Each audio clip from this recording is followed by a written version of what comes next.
Gasp! Doth my senses deceive me, or am I smelling some hot and wild cherry pie? Soon this wee little boy will be in my clutches. Oh, come here, Pie. Ah! Got you, you sucker. Now, get in my belly. Now you are mine, little boy. You will be my child for all time. Aren't you scared? Too busy pie eating for scared. Oh. More pie, please.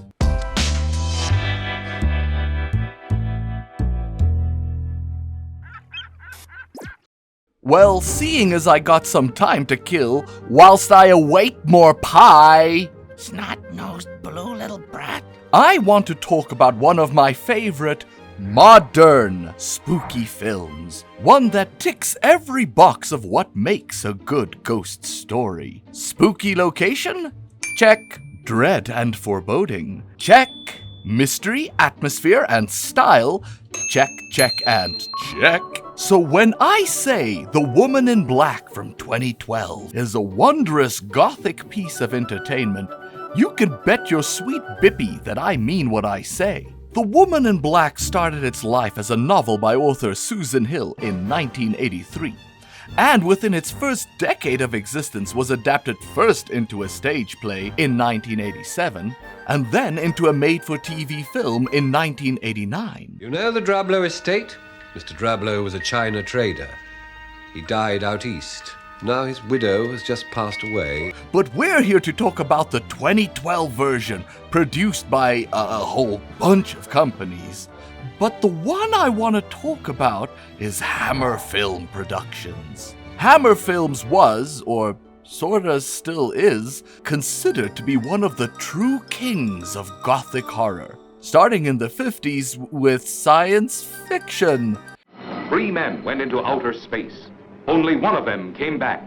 Came back a strange, distorted creature, haunted and possessed by something beyond human understanding. Strangely enough. Yeah, you don't really think of Hammer as being a sci-fi pioneer, but there it is. I'm a scientist, not a fortune teller who predicts what will happen. Kind of the fungus among us genre. And it was the first. It was profound. But of course they are mostly known for their Dracula, Frankenstein, and Mummy movies. Good evening. Do you know any good monsters? Well, Hammer Films are looking for one. And some dinosaur ones too.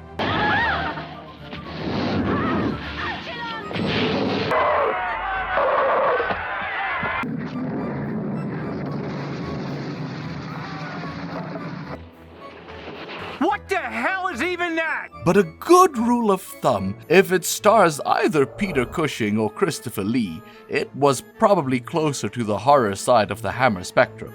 And after an adorable adaptation of The Lady Vanishes in 1979... Now you have a good sleep, and then I'll wake you up in time for a good hot lunch. Now you see her. Now you don't. Hammer Films went on a bit of a hiatus until the 2010s, where they came back just to show how spooky they can still be. And now that we got the history out of the way... I brought you more pie, dearie. Now how about you... Wow, finished already? Well, how about you slather on some of this barbecue I mean ointment. And I'll go get you another snack in the meanwhile. Ointment? Weird. Well, I guess I have no reason to be cautious around potential pie. Our story begins with immediate spooky and creepy happenings as a trio of girls have some mysterious encounter during tea time, prompting all 3 of them to jump out of 3 conveniently placed windows. What a brutal way to start your story. I mean, it's not violent or anything, and ghost movies never really have to be, But child death is a powerful statement, and these were 3 childs.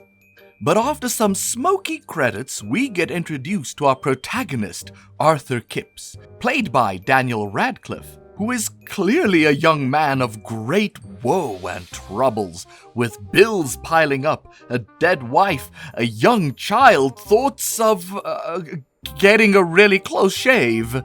Anyway, so the movie is tonally dark. Why do I look so sad? That's what your face looks like. Which is the biggest of pluses for this kind of movie. But Arthur is given a job to do. I know you've had it rough, Kipps, and I'm sympathetic to your situation. That being to go and make sure that the law firm he works for has the actual final will of Alice Drablow of Eel Marsh House, far away in Crithen Gifford. That is, if he wants to keep his job. What I'm hoping, Kipps, is that you'll seize this chance to prove your dedication to pursuing a future with this firm. Thus, Arthur travels off to strange and far locations, longing to see his boy, all whilst being tormented with the passing of his wife. Oh, it's like a metaphor. He's haunted too. Whilst traveling, Arthur befriends a local by the name of Sam Daly, played by Kieran Hines. Samuel Daly. Arthur Kipps. Who seems to take a bit of a shine to old Arthur. Mr. Kipps, would you like to have supper with my wife and me tomorrow evening? Which stands in stark contrast with how the village innkeeper treats him. My officer telegraphed ahead. Well, we're back to the rafters. But thankfully, he lets Arthur stay in the attic, which turns out was the room those 3 girls jumped from at the start of the movie. Oh, that's kind of creepy. And it turns out the people of the village don't want Arthur doing his job at Eel Marsh House. Mr. Fisher tells me you're leaving today. Not until I've taken care of all Mrs. Drablow's paperwork. All in there, as I said. No, at the house. I'm told there's quite a substantial amount. But with perseverance and good old-fashioned cash. I think it's 6 and I'll think about it. 6 shillings. You'll not find anyone else willing to take you there. He makes the doomed trek up the soggy causeway, past a mysterious crucifix. Oh, I wonder if that's foreshadowing. And up towards the mysterious marshy manor, where the scenery absolutely starts dripping with that glamorously gorgeous Gothic tone. Arthur slowly starts his exploration of the eerie house, with scene after scene of location-establishing shots, and even some clue discovery. Now, jump scares have been in movies a very long time. I mean a very, very long time.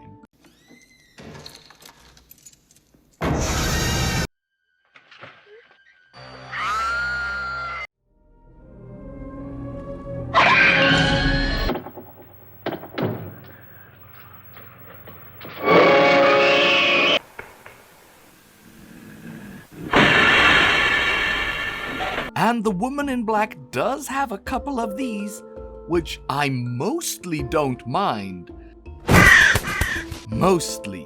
But soon, Arthur spots a woman in black in the manor's graveyard, which seems to lure him towards the foggy causeway with sounds of screaming and neighing horses.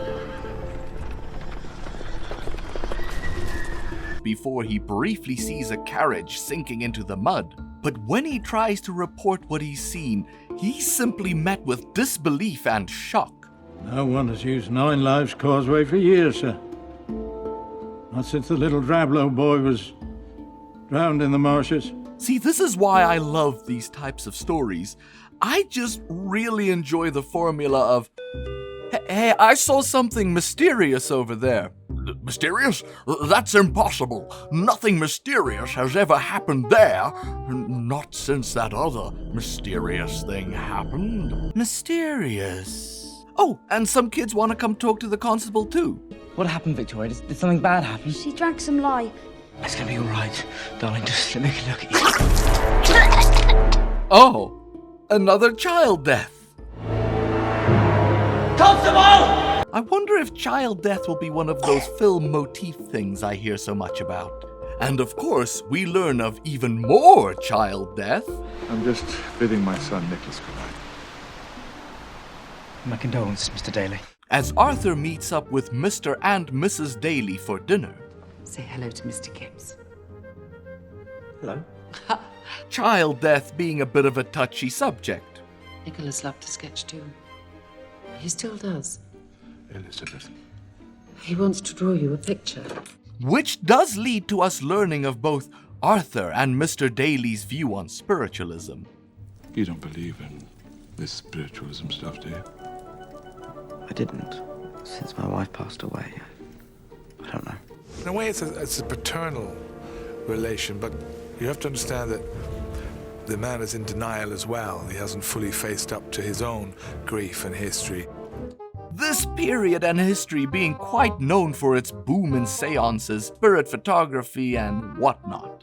All right, dearie. I've made you more pies! Gimme! My, what a growing boy you are. But now it's time for your bath. Bath? But I just put on lotion! Ooh. Oh, well, this is kinda nice. Ooh, even has some potpourri in here. The next day, Arthur finds himself essentially in the early stages of getting run out of town. You should have left. You should have gone when we told you to. But with the aid of Mr. Daly, he is able to continue forth with his investigation. Here, this'll keep you going. Which means more scenes of Arthur silently going through the house, seeing weird shit. And learning more about the history of Eel Marsh House and what happened there. Turns out, Mrs. Drablow, owner of the house, was actually raising her sister Janet's son after she was declared mentally unfit. You and Charles can take him from me, but he is mine. Mine. He can never be yours. This son then died. You didn't even give him a proper burial. You just left him there in the mud. Oh, of course, more child death. Drowning in the marsh, where the body was never recovered. Leading to biological mom Janet to, self-murder herself by hanging herself in the nursery. Leading to one of those cool shots where creepy stuff is happening in the background. Soon, Arthur investigates a strange sound coming from the locked nursery, where the movie officially starts the maddening climb of rising action and crisis. As our hero discovers more clues, a muddy grave, and learns that perhaps he should have heeded the warnings of the villagers. Oh. Yeah, right there, we told you. We told you to feck off. Don't come over here solving ghost problems. Yeah, you get away, you. But back to the movie. Oh, yeah, no. A flock of ghost children in the rain is right when I officially check out. This is too fucking freaky. Come on, I don't like it. But what is this? More clues in the shape of muddy footprints leading up towards the nursery. Could we be dealing with two ghosts? The woman in black and the child in muck? Ding, ding, ding! I believe so. But thankfully, Mr. Daly shows up to take Arthur back to the village, still skeptical about spirits and spooks. You don't believe me, do you? I believe even the most rational mind can play tricks in the dark. Upon arrival, they see the village is in quite a tizzy, as one of the following is happening. A. The annual town weenie roast is starting. B.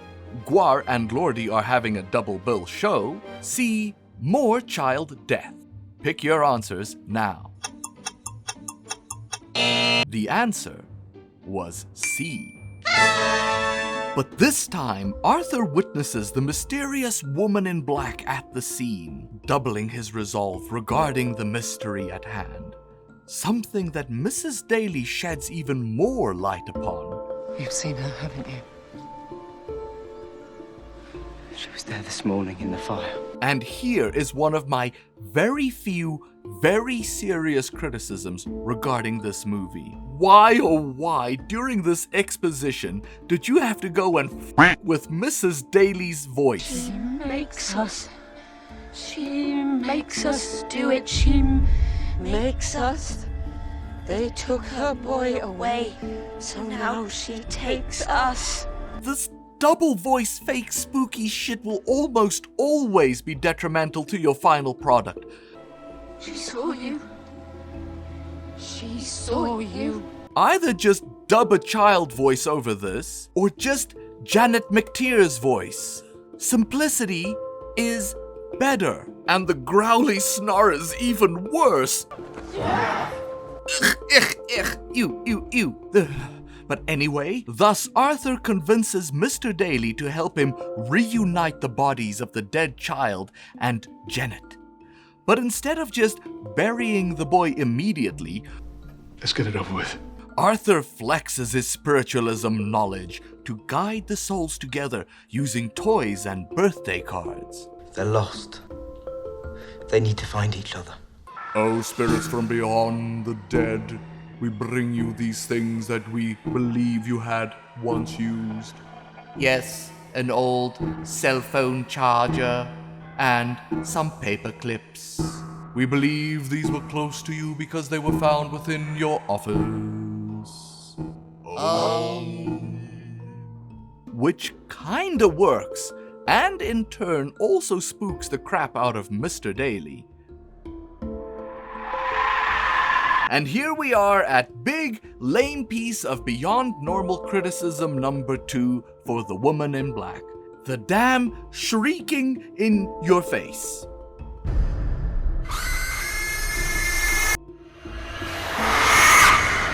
We had a good quote-unquote human scream earlier. That was way better and actually more unsettling. But anyway, as quickly as the ghost came, it vanishes, leading to the two men burying the boy with his mother. With the mystery behind them, Arthur makes his way to the train station, where he is ready to meet his boy for a well-deserved weekend together. That is, unless, twisty twist, spoiler warning, the woman in black has something to say about this.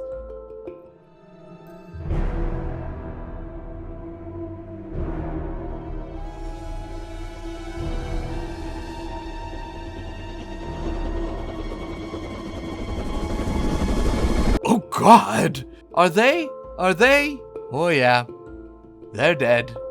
Oh, but hey, it was sort of a happy ending. Daddy, who's that lady? In that romanticized gothic kind of way. That's your mummy.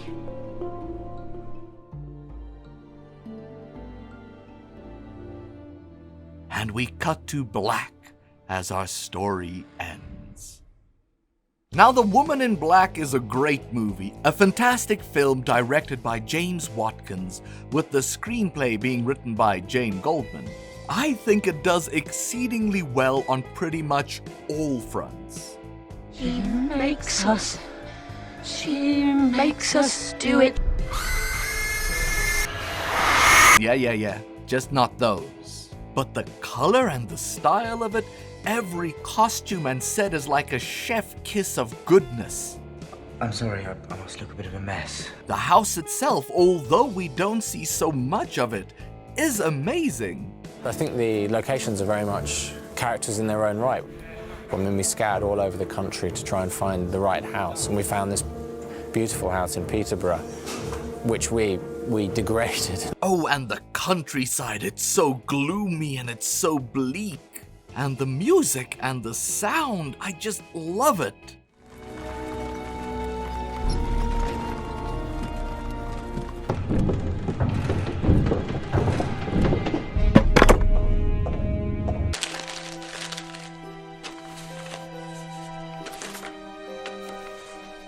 I love every part of this movie. He makes us.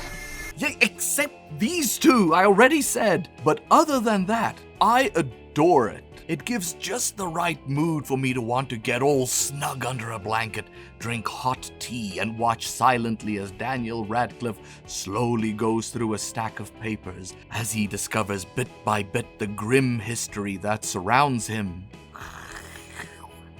So moody and gloomy. Speaking of Daniel Radcliffe, I think it's fair to say that now he has definitely transcended the Harry Potter identity he used to have, thanks to performances in such wonderful works like Horns, Swiss Army Man, and even in that Victor Frankenstein movie too. Igor, speak up. What do you think? Everyday science and technology changes the way we live our lives.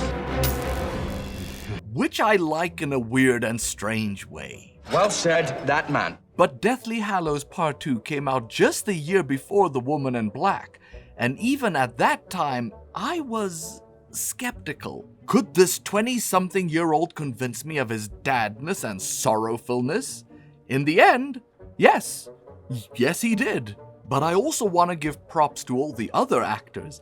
Everyone has a beautiful archetypical nature about them. Not what I would call melodramatically hammy, but rather a heightened straight face. Which of course is part and parcel with a lot of classic gothic spooky horror tales. Thusly and therefore, I still give 2012's The Woman in Black my seal of approval. Hey, what's happening in there? You better be cooking in there or I'll slit you. Where did the sea lion come from? Ugh, it's a seal of approval. And didn't you say I'd get more pie? What?